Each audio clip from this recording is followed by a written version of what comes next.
dan salam sejahtera. Anda bersama saya Amira Anwar di edisi Jenayah 24 Jun 2022 di Sabah Hits Online TV. Seramai 28 individu tanpa dokumen pengenalan diri ditahan dalam serbuan di sebuah pusat hiburan di Pekan Kehidupan Jalan Penampang Baru pada 10 Jun lalu. Dalam operasi pada jam 11.40 malam itu, semua parti yang ditahan membabitkan 6 lelaki serta 22 wanita dipercayai GRO. Hasil pemeriksaan mendapati 28 daripada individu terbabit gagal mempamerkan dokumen yang sah dan melanggar Akta Imigresen. Antara ditahan adalah membabitkan 5 lelaki dan 15 wanita warga Filipina serta seorang lelaki dan 7 wanita warga Indonesia. Siasatan dibuat mengikut Seksyen 6-C Akta Imigresen 1959 atau 63 dan Peraturan 39-B Peraturan Imigresen 1963. Kejadian pada 13 Jun lepas, ramai 12 pendatang asing tanpa izin yang leka berhibur di sebuah pusat hiburan ditahan kerana gagal mengemukakan dokumen pengenalan diri yang sah. Kesemua parti berusia 17 hingga 32 tahun itu ditahan dalam operasi gegar yang dijalankan kira-kira jam 11.25 malam di premis hiburan di kawasan Bandar Indah Batu Empat Jalan Utara Sandakan. Turut ditahan adalah seorang lelaki warga negara Malaysia berumur 48 tahun yang disyaki sebagai majikan yang akan disiasat di bawah Seksyen 55B Akta Imigresen 1959 atau 63 kerana mengambil kerja orang asing yang tidak memiliki pas yang sah dan Seksyen 55I-1 Akta yang sama kerana disyaki membenarkan imigran haram untuk masuk dan berada di dalam premis tersebut.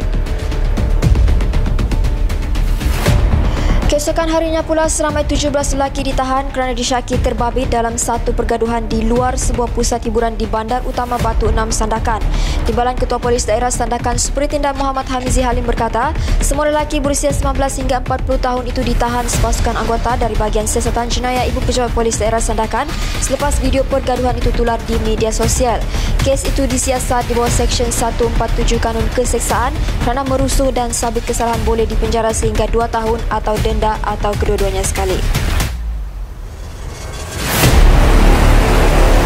Padah memindahkan 500 liter petrol ke dalam bekas tanpa permis, seorang lelaki warga asing dihukum penjara 18 bulan dan denda RM300,000 di Mahkamah Seksyen Tawau. Hakim Awang Kerisnada Awang Mahmud menjatuhkan hukuman itu ke atas Abdul Rajun Diliun, 45 tahun, selepas dia mengaku bersalah apabila pertuduhan dibacakan terhadapnya.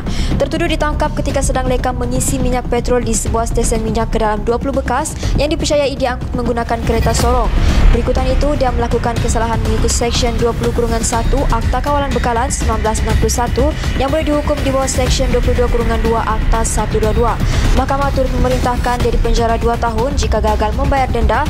Mengikut pertuduhan, dia melakukan perbuatan itu pada 1 Jun lepas kira-kira jam 11.40 pagi di sebuah stesen minyak di Semporna.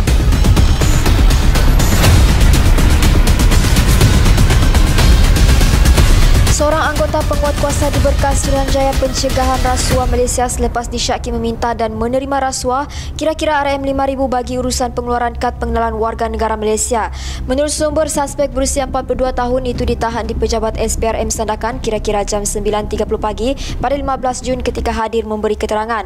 Kes disiasat mengikut Seksyen 16-E-B dan Seksyen 17-E Akta SPRM 2009.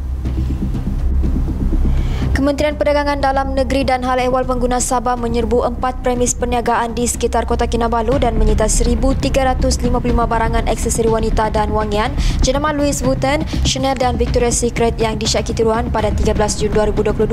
Keseluruhan barangan terbabit dianggarkan bernilai RM24,760. Serbuan dilakukan 4 pasukan pegawai penguat kuasa KPD NHB Sabah yang terdiri daripada 25 orang dan tindakan kes dibuat mengikut Akta Cap Dagang 2019.